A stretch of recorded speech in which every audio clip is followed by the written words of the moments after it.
Senator Warner is a reasonable man. Everybody on this committee knows that. And he's a good man. And I understand he's interested in process, and I'm not saying that process isn't important. But if the United States of America has been taking taxpayer money and using it to produce a transgender opera in Colombia, then I want to know about it. And I'm glad to know about it. And it seems to me that that's the main issue with respect to all of this. And I look forward to talking further with my friend, Mr. Warner, about that. I mean, for 4 years under President Biden, as was his right, the topic of discussion in Washington was who needs to pay more in taxes? Who needs to pay more in taxes? That's no longer the main question. The main question is now, as it should be in my judgment, what the hell happened to all the money? And we're going to find out. Now, I need to get back to the subject.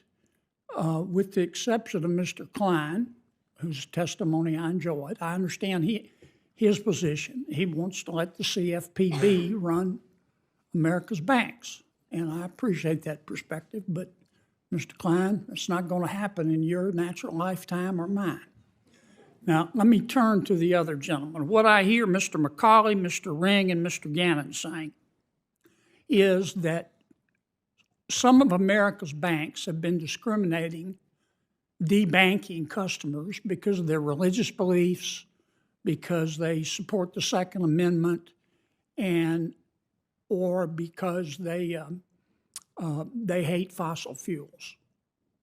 I don't want to go with all three of you. I'll run out of time. Mr. Ring, is that what you're saying? Yes, sir. Which banks?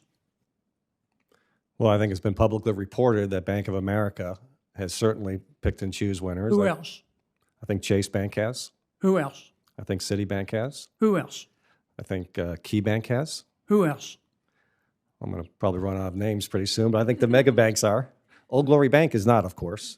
We love the Second Amendment and fossil fuels. We need to get those banks in here, Mr. Chairman. We need to get all those CEOs in here. I would agree. Now, why? I appreciate your candor.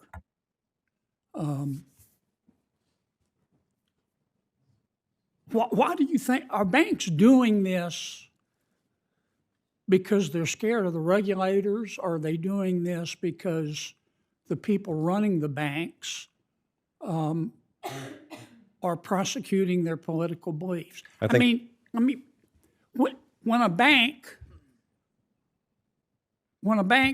holds a seminar, taking up valuable employee time to discuss. In a heated Senate hearing, Senator John Kennedy didn't hold back. From questioning bizarre taxpayer-funded projects to slamming banks accused of political discrimination, the Louisiana senator demanded one thing: accountability. If the United States of America has been taking taxpayer money and using it to produce a transgender opera in Colombia, to discuss whether a man can breastfeed, are they doing that because regulators are leaning on them, or are they doing that because the CEO really thinks that's subject to debate? I think it's definitely the latter, and I think it's also middle management. What do you mean the latter? It is not the regulators. I do not believe the regulators pushed the big banks to debank conservative causes. Don't? I do not. I think it was their internal choice by these big banks. Why?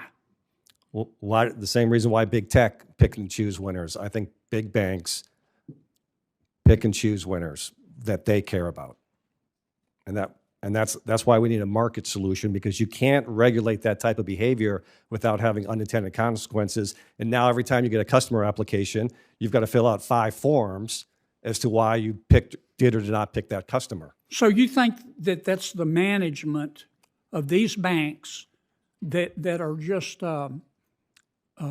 imposing their own politics on customers and ultimately to the detriment of shareholders. Is that your testimony? Yes, sir. Either you two gentlemen in my last 10 seconds disagree with that? I strongly disagree, Senator. Yes, I've spent a lot of time with a number of bank CEOs. Who do you think it is? I believe it's the regulators. How about you, sir? It's definitely regulators. All the big banks wanted to work with crypto and were scared away from it by the regulatory apparatus. All right, I'm out of time. Thank you, Mr. Chairman. Thank you, Mr. Chairman. Thank all of you for your testimony. Mr. Ring, you work hard to protect your customers' sensitive personal information, do you not? Yes, sir. And you wouldn't just turn it over to anybody who walked into your bank, would you? No. And Mr. McCauley, I assume the same is true for you. End of the hearing, Senator Kennedy's message was unmistakable. The American people deserve to know where their money goes and who's pulling the strings in their financial system. The main question now is what happened to all the money, and we're going to find out. Subscribe for more political insights and Senate highlights only on Voice of the Capitol.